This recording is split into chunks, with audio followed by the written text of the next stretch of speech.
8 September বৃহস্পতিবার রাত 8টায় জাহিদ হোসেন আছি এডিটর স্পিকে জানিয়ে দিচ্ছি শিরোনাম। মহাসড়কে যানজট, দুর্ভোগে ঈদে ঘরমুখো মানুষ, চাপ সামলাতে হিমশিম খাচ্ছে ট্রাফিক।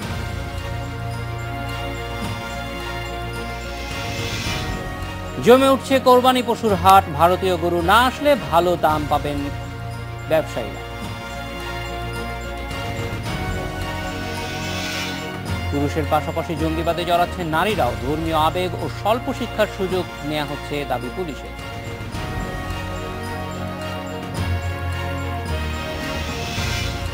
মহাসড়কে দুর্ভোগে পড়েছে ঈদে ঘরে ফেরা মানুষ। বিভিন্ন স্থানে ঘন্টার পর ঘন্টা থমকে যাচ্ছে গাড়ি। নারায়ণগঞ্জ, ঢাকা, চট্টগ্রাম ও ঢাকা সিলেট মহাসড়কে সিদ্ধিরগঞ্জের সাইনবোর্ড এলাকা থেকে সোনারগাঁওয়ের মুগরাপাড়া চৌরাস্তা পর্যন্ত দীর্ঘ যানজট দেখা দিয়েছে। রূপগঞ্জের ভুলতা এলাকায় গাড়ির জট কয়েক কিলোমিটার জুড়ে, চাপ সামলাতে হিমশিম খাচ্ছে ট্রাফিক পুলিশ। এদিকে ঢাকা টাঙ্গাইল মহাসড়কের কালিয়াকৈরেও আশেপাশে থেমে থেমে তৈরি হচ্ছে যানজট। এছাড়া গরু বোঝাই ট্রাকের চাপ বেশি থাকায় মির্জাপুর থেকে বঙ্গবন্ধু সেতু পর্যন্ত গাড়ি চলছে ধীরগতিতে। এদিকে ঢাকা চট্টগ্রাম মহাসড়কে কুমিল্লা অংশে যানবাহনের চাপ বাড়ছে। তীব্র যানজট না থাকলেও বাজার এলাকাগুলোতে যানবাহনের জটলা দেখা গেছে।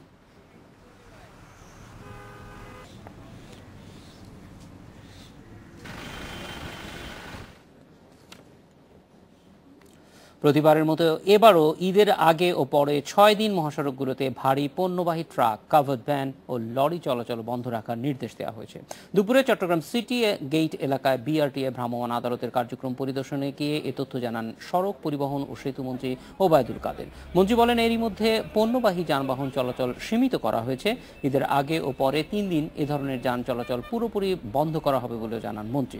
তবে মহাসড়কের কয়েকটি স্থানে সেতুর নির্মাণ কাজ চলায় যান চলাচল কিছুটা বাধা পড়তে পারে বলে আশঙ্কা করছেন মন্ত্রী।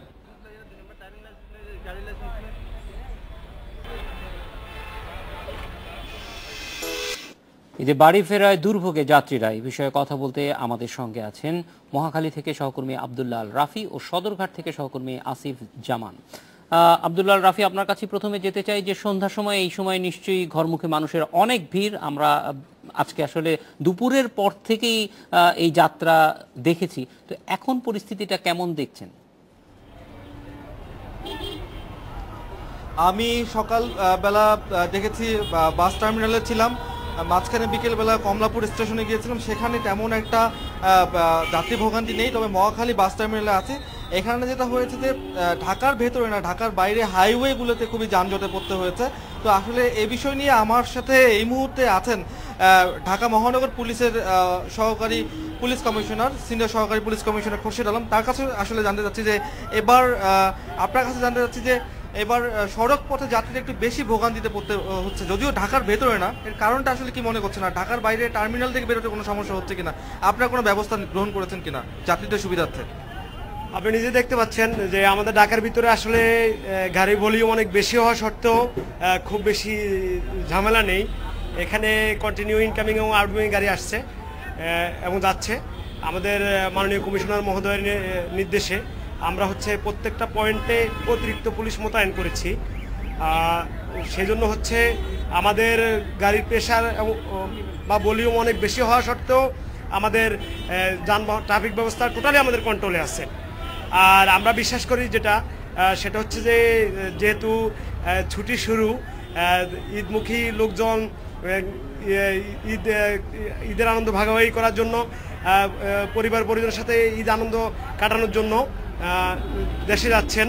তাই যে ছুটি শুরু হওয়ার কারণে আগামী এক দুই দিন একটু প্রেশার বেশি হবে, হয়তো 1-2 দিন পর এটা স্বাভাবিক হয়ে আসবে। বিষয় যে গরুর হাট এখনো যদিও যানজট শুরু হয়নি গরুর হাটের কারণে, টার্মিনালগুলো আশপাশে কোনো গরুর হাট আছে কিনা, তাতে করে আরো যানজটে পড়ার কোনো সম্ভাবনা আছে কিনা ভাই, সে ব্যাপারে আপনি কোনো ব্যবস্থা গ্রহণ করেছেন কিনা? আগে এদিকে গরুর হাট থাকলেও আমাদের কমিশনার স্যারের নির্দেশে এখন এখানে কোনো গরুর হাট নেই। আমাদের মহাখালী টার্মিনালের আশপাশ কেন্দ্রিক কোনো গরুর হাট নেই। আর আপনি নিশ্চয় অবগত আছেন যে আমাদের সিনিয়র স্যারদের নির্দেশে আমাদের উদ্বোধন কর্তৃপক্ষ নির্দেশ দিয়েছেন যে আগামী 9 তারিখের আগে রাত 10টার আগে দিনের বেলায় কোনো গরুর গাড়ি ঢুকবে না।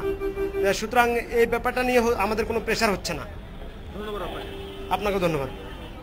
মহাখালী বাস টার্মিনালে আছে, এখানে যাত্রীদের ভোগান্তি বলতে যেটা ভোগান্তি সেটা হচ্ছে যে মহাসড়কগুলো ঢাকা থেকে বের হতে তাদের কোনো সমস্যা হচ্ছে না, কিন্তু যে বাসগুলো ফিরতি পথে আসে সেগুলো সময় মতো যেতে কিছুটা বিলম্ব হচ্ছে শুধুমাত্র মহাসড়কের যানজটের কারণে। আর কমলাপুর রেল স্টেশনের ট্রেনে আমরা তেমন কোনো যাত্রীদের কোনো রকমের অভিযোগ পাইনি, ট্রেনগুলো সময় মতো ছেড়েছে, কোথাও কোনো রকমের বড় ধরনের কোনো শিডিউল বিপর্যয় আমার চোখে পড়েনি। শুধুমাত্র সড়ক পথে বাসে যারা যাচ্ছেন তাদের কিছুটা হলে ভোগান্তিতে পড়তে হচ্ছে শুধুমাত্র মহাসড়কের যানজটের কারণে। জাহিদ, আব্দুল আল রাফি, আপনার কাছে একটু জানতে চাইবো যে আমাদের এই ঈদে বাড়ি ফেরার সমস্যাগুলো প্রায় সবসময় একই রকম, বিশেষ করে মহাসড়কের কথা বলছি, যেখানে বাজার অথবা অনেক ক্ষেত্রেই দেখা যায় যে রাস্তাগুলো আমরা পুরোপুরি ব্যবহার করতে পারি না। সেই ক্ষেত্রে এই সময়টার জন্য বাড়তি নজরদারির কোনো ধরনের উদ্যোগ পুলিশের কাছে আছে কিনা আমি আপনার কাছ থেকে জানতে চাইবো। তবে এখনই না, আমরা একটু সদরঘাটে যাব, সদরঘাট থেকে ফিরে এসে এই বিষয়টা নিয়ে আপনার সঙ্গে একটু আলোচনা করব। সদরঘাটে আছেন আসিফ জামাত সুমিত। সদরঘাটের পরিস্থিতি কি? আমরা জানি যে সন্ধ্যার পর থেকেই সব লঞ্চ ছাড়তে শুরু করে, আজকে তাদের প্রস্তুতি কেমন এবং বাড়তি মানুষ নেওয়া বা বাড়তি পণ্য নেওয়ার যে সমস্যাগুলি সেগুলি যথাযথভাবে দেখা হচ্ছে কিনা? আপনি যেমনটি বলছিলেন যে সদরঘাটের লঞ্চ মূলত সন্ধ্যা থেকেই কিন্তু ছাড়তে শুরু করে, সেই লঞ্চে ওঠার জন্য যাত্রীদের চাপ কিন্তু শুরু হয়েছে দুপুর থেকেই। মূলত আজকে বৃহস্পতিবারের অফিস শেষ করে বা অর্ধেক বেলা অফিস করে অধিকাংশ লোকই কিন্তু এই যারা দেশের দক্ষিণ অঞ্চলের আছেন, যারা লঞ্চে যাতায়াত করেন, তারা সদরঘাট মুখী হয়েছেন এবং যার কারণে কিন্তু সদরঘাটের প্রবেশ পথে বেশ কিছুটা যানজটের ভোগান্তিতে পড়তে হয়েছে। এছাড়া সদরঘাটে ঢুকেও কিন্তু যাত্রীদেরকে কিছুটা শুরুতে ভোগান্তিতে পড়তে হলেও সেই ভোগান্তি কিন্তু লঞ্চ ছেড়ে যাওয়ার সময় থেকে ধীরে ধীরে কাটতে শুরু করেছে। এবং আজকে বিআইডব্লিউটিএ যেটি আমাদেরকে জানিয়েছেন যে তারা 90 থেকে 100টি লঞ্চ ছাড়ার পরিকল্পনা তাদের রয়েছে এবং প্রায় 60 থেকে 70 হাজার যাত্রী আজকের এই সন্ধ্যার পর থেকে মূলত দেশের দক্ষিণবঙ্গের যে জেলাগুলো রয়েছে, বরিশাল, পটুয়াখালী, ভোলা, সেই জেলাগুলোর উদ্দেশ্যে যাত্রা শুরু করবে। এছাড়া অতিরিক্ত যাত্রীর ব্যাপারেও কিন্তু ব্যাপক নজরদারি করা হচ্ছে বলে বিআইডব্লিউটিএর পক্ষ থেকে জানানো হয়েছে।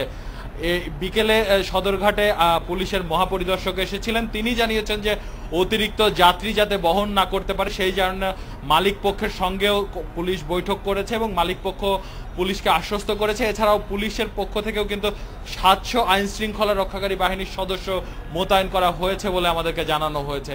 এছাড়াও বিআইডব্লিউটিএর নির্বাহী ম্যাজিস্ট্রেট এবং অভ্যন্তরীণ নৌ পরিবহন অধিদপ্তরের একজন নির্বাহী ম্যাজিস্ট্রেট আজকে দায়িত্ব পালন করছেন এবং কালকে ঢাকা জেলা প্রশাসনের একজন নির্বাহী ম্যাজিস্ট্রেট এই সদরঘাট এলাকায় দায়িত্ব পালন করবেন বলে আমরা জানতে পেরেছি। এবং যাত্রীদের সঙ্গে কথা বলে আমরা যতদূরটা জানতে পেরেছি যে অতিরিক্ত যাত্রী নেওয়ার বিষয়টি মালিকপক্ষ তাদেরকেও জানিয়েছে এবং বিআইডব্লিউটিও কিন্তু দফায় দফায় মাইকিং করে বিষয়টি সতর্ক করছে এবং সর্বোচ্চ শাস্তির জন্য লঞ্চের রুট পারমিট বাতিল করা হবে বলেও কিন্তু বিআইডব্লিউটির পক্ষ থেকে হুঁশিয়ারি দেওয়া হয়েছে। তো অতিরিক্ত যাত্রী নেয়ার বিষয়টিতে অনেকটা এভাবে সমাধান করা হলেও যাত্রীরা কিন্তু অতিরিক্ত ভাড়া নেয়ার বিষয়ে অভিযোগটি বরাবর ঈদের মতো এবারেও করেছেন। তবে বিষয়টি মালিকপক্ষ বরাবরই বলছেন যে তারা গতবারও যেমনটি বলেছেন যে এই অতিরিক্ত ভাড়া মূলত বিআইডব্লিউটি এর নির্ধারিত ভাড়া, অন্য সময় তারা মূলত কম ভাড়ায় যাত্রী পরিবহন করে থাকেন, কিন্তু ঈদের এই সময়টিতে যেহেতু বেশ যাত্রী থাকে যার কারণে তারা বিআইডব্লিউটি এর বেঁধে দেয়া ভাড়াই এখন পর্যন্ত নিচ্ছেন এবং বিআইডব্লিউটিও বলছেন যে তারা এই সংক্রান্ত কোনো অভিযোগ এখন পর্যন্ত পাননি। আসিফ জামান, আপনি আমাদের সঙ্গে থাকুন। আমরা আব্দুল্লাহ রাফির কাছে যেটি জানতে চেয়েছিলাম, আব্দুল্লাহ রাফি, মহাসড়কগুলোতে পুলিশের বাড়তি কোনো ব্যবস্থা আছে কিনা? 700-750 সংখ্যাগুলি খুবই ম্যাজিক্যাল মনে হচ্ছে, কারণ নৌ পরিবহনের ক্ষেত্রেও 700 পুলিশ মোতায়েন করা হয়েছে। কালকে আমরা দেখছিলাম যে ঢাকা টাঙ্গাইল মহাসড়কে সেখানেও 750 পুলিশ মোতায়েন করা হয়েছে। এগুলি কাকতালীয় নাকি কোনো মানে স্ট্র্যাটেজিক ব্যাপার আছে? আব্দুল্লাহ রাফি, যেগুলো সংখ্যার কথা বলা হচ্ছে আসলে সেগুলো আসলে কতটা কাজ করে সেটা নিয়ে সবার মধ্যেই প্রশ্ন আছে। আমি সেই প্রসঙ্গে যাচ্ছি না আপনার প্রশ্নের বিষয়ে। আসলে এখানে বাস টার্মিনালে আমি যখন আপনাদের সাথে সরাসরি সংযোগে আছি, একটা জটলা সৃষ্টি হয়েছে। আমাকে সাংবাদিক দেখে সবাই ঘিরে ধরেছেন আমাকে। অনেক যাত্রী যারা এখানে এসেছেন মূলত বিভিন্ন অভিযোগ দিতে, আমি একটু কয়েকটা অভিযোগ না নিলেই নয় যাত্রীদের কথা চিন্তা করে। আপনি কি বলছিলেন আমাকে? আমি গতকাল আসছি কুরুয়া বাজার থেকে, এই ক্রাউন ডিলাক্সে 300 টাকা ভাড়া দিয়ে আজকে চলে যাচ্ছি রোগী ভর্তি করে পিসিতে। এখন যাই বললাম ভাই আমাকে 2টা টিকিট দিন, সে আমাকে 2টা টিকিট দিল, সে বলতেছে 1400 টাকা দেন। আমি বললাম যে ভাই গতকাল আমি আসলাম, কত টাকার টিকিট কত টাকা যাচ্ছে? 300 টাকার টিকিট 1400 টাকা, 700 টাকা যাচ্ছে, মানে 700 টাকা করে বেশি যাচ্ছে, 400 টাকা বেশি যাচ্ছে। তো এটা প্রত্যেক ঈদেই আমরা এরকম শুনতে পারি। এই ঘটনাটা আপনি মালিক সমিতির কেউ, মোটর শ্রমিকের, যান একটু এদিকে যাচ্ছেন, আপনার কোনো অভিযোগ আছে? না, আমরা শুনতে পেলাম, আমরা যে সময় টিকিট করতে যাই তখন কাউন্টার মাস্টাররা বলে যে আমরা ভাই যাব, আসার সময় আসি খালি, এই জন্য আমরা এখন ভাড়াটা কিছু বাড়তি নেই, যেহেতু আসার সময় আমাদের খালি আসতে হয় এই জন্য আমরা ভাড়াটা একটু বেশি নেই। এই তো এই হচ্ছে যাই অবস্থা, মানে প্রত্যেক ঈদে আমরা এরকম যাত্রীদের কাছ থেকে এরকম আমাদের অভিযোগ পাই যে বাড়তির টিকিট সেইটি এখন প্রচলন এখনো রয়ে গেছে। আর সড়ক পথে এখনো এখানকার যারা মহাখালী থেকে যাচ্ছেন, বিশেষ করে ময়মনসিংহের দিকে, এই পাশ দিয়েও অনেকটা ময়মনসিংহ, যদিও ময়মনসিংহের পরে সাধারণত ভালুকার পরে সেখানেও কিছু যানজট পড়তে হচ্ছে বলে আমাদেরকে চালকরা জানিয়েছেন। তো এই ছিল আমার কাছে এখনকার মতো সবশেষ। আব্দুল্লাহ রাফি, আসিফ জামান সুমিত, আসলে এই প্রতি বছর ঈদে বলা যায় যে প্রশ্নগুলো সহজ, উত্তরগুলো জানা, কিন্তু কোনো ধরনের পরিবর্তন হচ্ছে না। আমরা আশা করি সামনের দিকে অবশ্যই পরিবর্তন হবে। আপনাদের দুজনকে অনেক ধন্যবাদ আমাদের সঙ্গে যোগ দেওয়ার জন্য। এডিটর স্পিকে নিচ্ছে একটা বিরতি।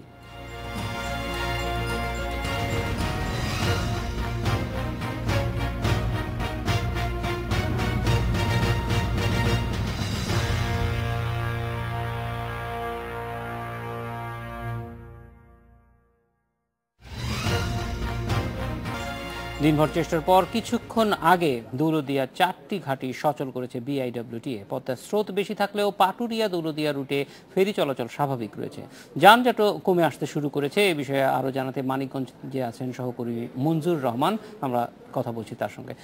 মঞ্জুর, সর্বশেষ পরিস্থিতি কি? 4টি ঘাটের কথাই আপনি জানিয়েছেন যে সচল হয়েছে, এখন গাড়ি পারাপার শুরু হয়েছে কিনা?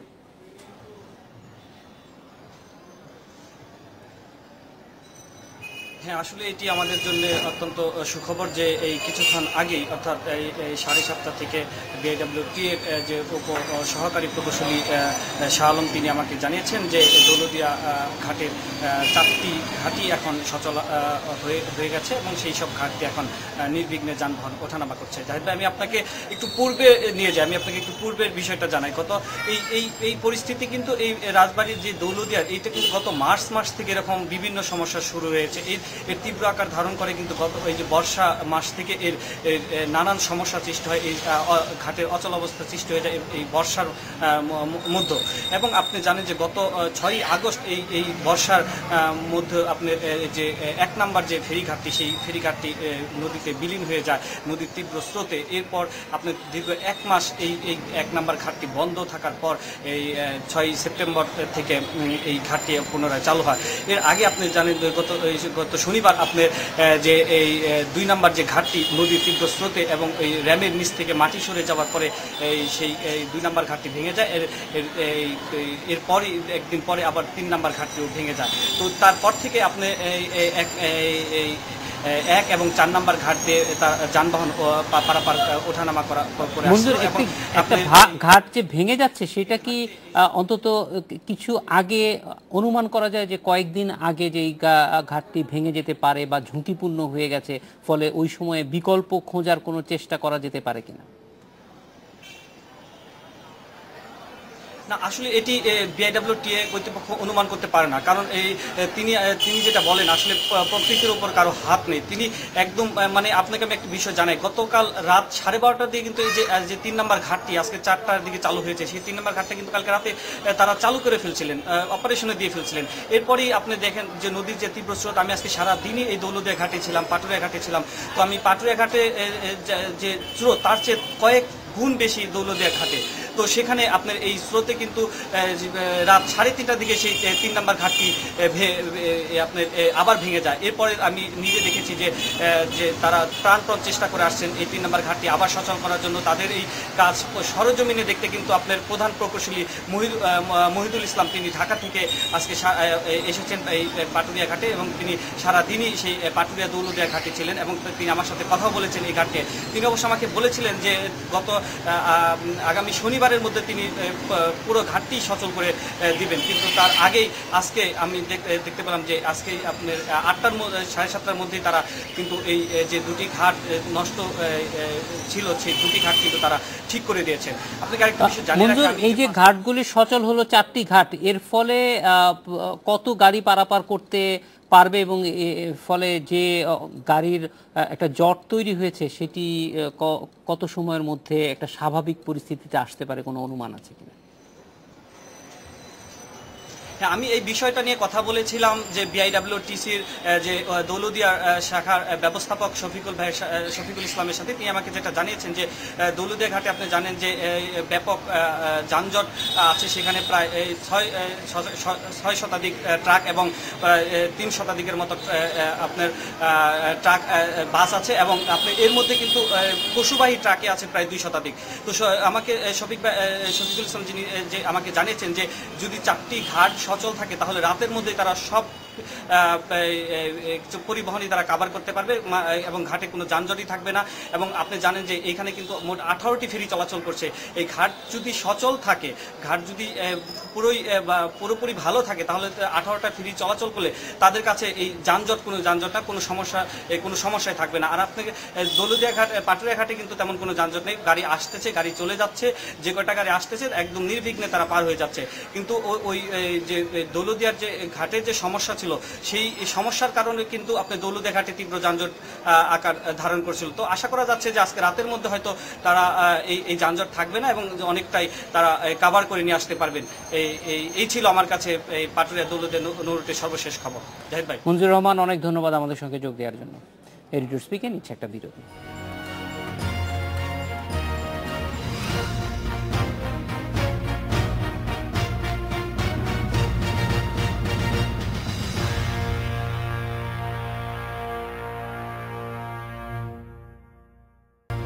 জমে উঠেছে দেশের বিভিন্ন সীমান্ত এলাকার পশুর হাট। ক্রেতাদের সংখ্যা, ভারত থেকে গরু না আসলে বেশি দামে কিনতে হবে পশু, অন্যদিকে ভারত থেকে গরু আসলে ন্যায্য মূল্য পাবেন না, এই আশঙ্কায় দিন কাটাচ্ছে খামারিরা। ভারতের পশু তুলনামূলক কম থাকলেও এবার নেপাল ও ভুটান থেকে গরু আসছে সীমান্তের হাটগুলোতে।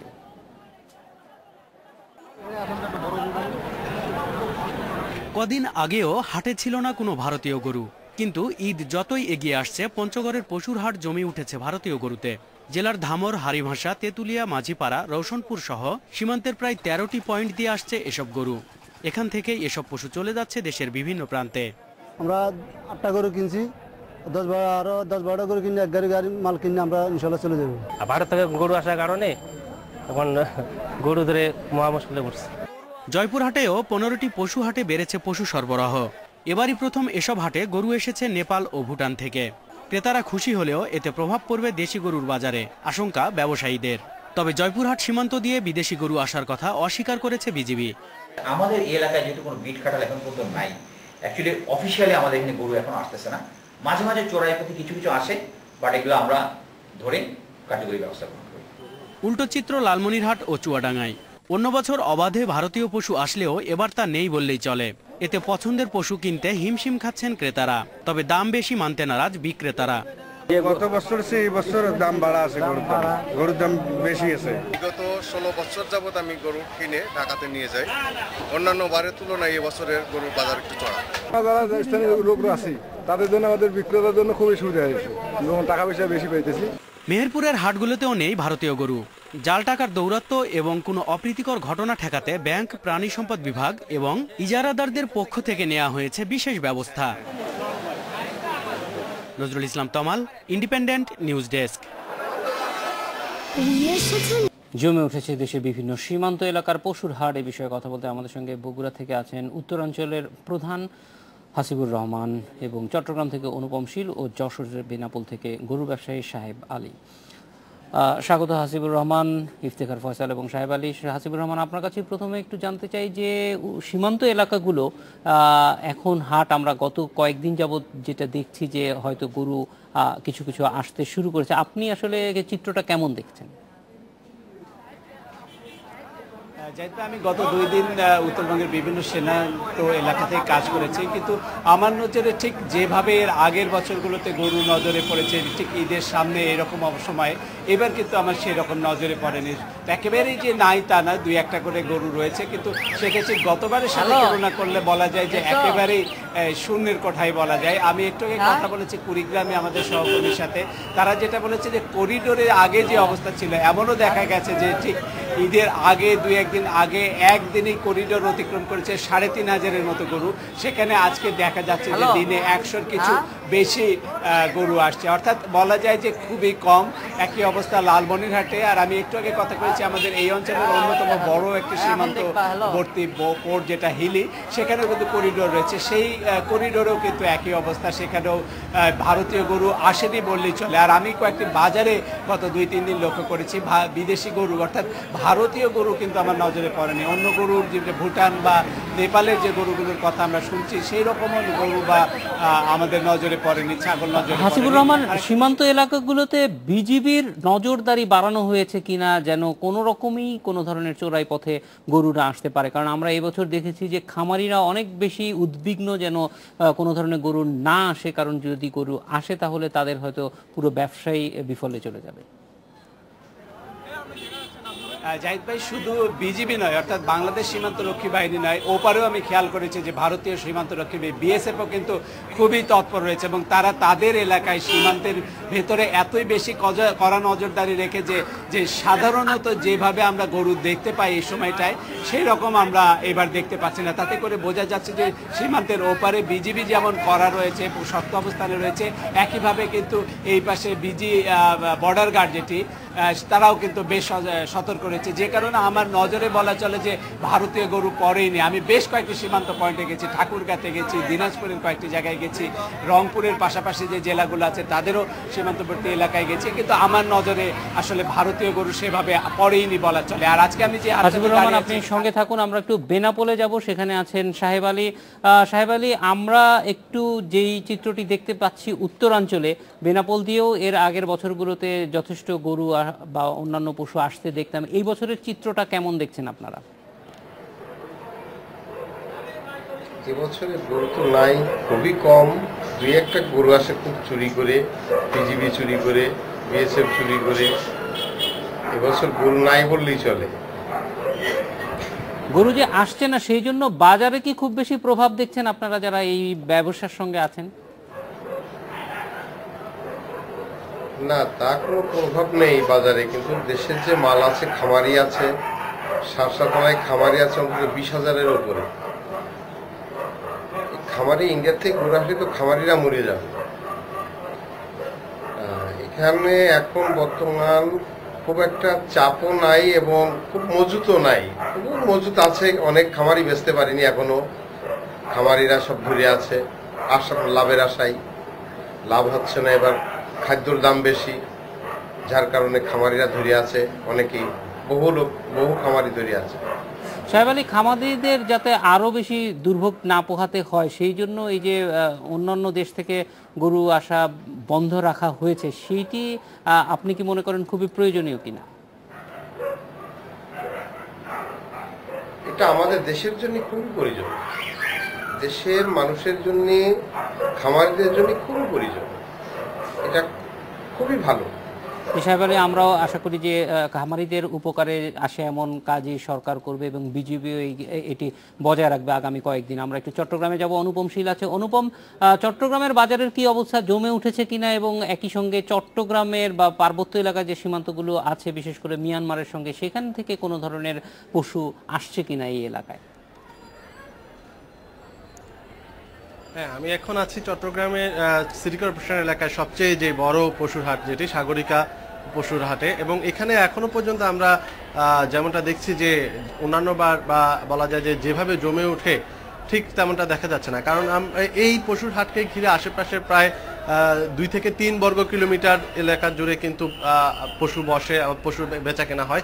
কিন্তু এখন আমরা যেমনটা দেখছি যে আসলে মূল যে চৌহদ্দিটি রয়েছে বাজারে, সেটিতেই পশু বেচা কেনা বা পশুর এসেছে। তবে এখানকার যে ব্যবসায়ীরা বলছেন বা স্থানীয়রা যেমনটা বলছেন যে হয়তো আগামীকালকে বা পরশুর মধ্যে এই পুরো এলাকা একেবারে জমজমাট হয়ে উঠবে। আর দ্বিতীয়ত যেটি বলছিলেন যে মায়ানমার থেকে আমরা আসলে আমি কথা বলেছিলাম আমাদের কক্সবাজারের যে সহকর্মী রয়েছেন তার সাথে, তিনি বলছেন যে আসলে অন্যান্যবার যেভাবে মায়ানমার থেকেও গরু আসে এবার কিন্তু সেই সংখ্যাটা কম, এবং আমরাও বাজারে এসে দেখেছি যে আমি যদি এই বাজারের কথাও বলি, এই বাজারে আসলে উত্তরবঙ্গেও বা কুষ্টিয়া এইসব এলাকা থেকে যে পরিমাণ গরু এখানে আছে সেই অর্থে সংখ্যার দিক থেকে ভারতের গরুর সংখ্যা খুবই কম, এবং পাশাপাশি আমরা এদিকে যে সীমান্ত অর্থাৎ মায়ানমারের গরুর সংখ্যা খুব বেশি নেই। তবে মায়ানমার থেকে আমরা কিছু গরুর চেয়ে আকারে বড় গয়াল, কিন্তু গরুর মতোই দেখতে গয়াল নামে একটি পশু কিন্তু দেখি, তবে সেইটি আসলে দক্ষিণ চট্টগ্রামে কিছু মানুষ বাজারে দেখা যায়। তবে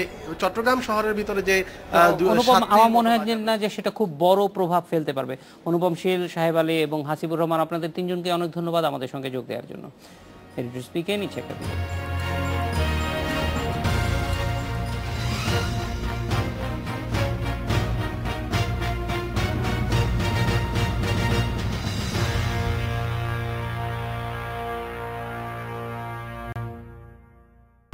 পুরুষের পাশাপাশি এখন নারীরাও জড়িয়ে পড়ছে জঙ্গিবাদে। গত 1.5 মাসে শুধু সিরাজগঞ্জ থেকে গ্রেপ্তার হয়েছে 12 জন জেএমবি সদস্য, যার 8 জনই নারী। পুলিশ বলছে ধর্মীয় ভাবাবেগ ও অল্প শিক্ষার সুযোগ নিয়ে জঙ্গিরা টার্গেট করছে গ্রামের নারীদের। আবার কখনো পরিবারের পুরুষ সদস্যদের হাত ধরে জঙ্গিবাদে জড়িয়ে পড়ছে নারীরা। সাধারণত তথ্য আদান প্রদান ও অস্ত্র গোলাবারুদ বহনের মতো কাজে তাদের ব্যবহার করা হয়। তবে সম্প্রতি জঙ্গি তৎপরতা বেড়ে যাওয়ার পাশাপাশি উগ্রপন্থায় জড়ানো নারী সংখ্যা বাড়ছে বলে জানিয়েছে গোয়েন্দারা।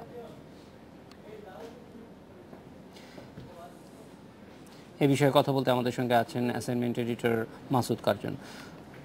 মাসুদ কার্জন, এই যে সাম্প্রতিক যে প্রবণতা, এটাকে ঠিক এখনকার প্রবণতা হয়তো বলা যায় না, অনেক আগে থেকেই জঙ্গিরা নারীদেরকে সম্পৃক্ত করতেন, কিন্তু ইদানিং সংখ্যাটা অনেক বেশি দেখতে পাচ্ছি।